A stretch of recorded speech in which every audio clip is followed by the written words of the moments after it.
Well, good morning mga kabagis, no? Kakagaling ko lang sa loft ko, no? Sa kids. So, nagulat ako, may balikbayan. Kasi nagpakawala ako ng 5 batcher ko, tsaka yung 3 YB na may personalized na singsing ko, no? So, sinilip ko kung sino na yung bumalik dun sa mga pinalabas ko.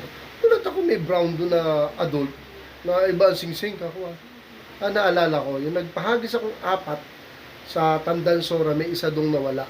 Yung nawalang yun, adult na yun. Bili ko yun sa tropa sa... Yung binibilang ko, Paris yun. So yung babae, naging batcher ko, umuwi sa kanya, umuwi sa akin, pero mostly sa akin. Nawala yun, hindi siya sa tanda. So ngayon bumalik, wala na yung Paris niya kasi pinalipad ko na yung lalaki. Tagal na yun. 3 weeks na yata o 1 buwan na.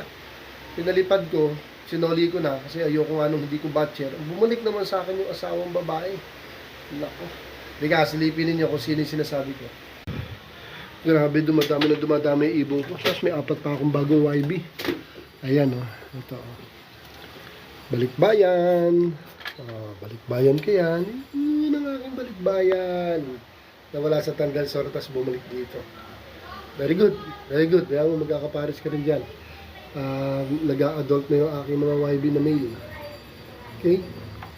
Very good. Dami pa hindi bumabalik. Si Grisel, ayan na naman. Tsaka yung brown, yung matagal bumalik. Well, very good ha. Good luck. Very good. Dito muna mga kabagwis. Thanks for watching. Thank you for watching.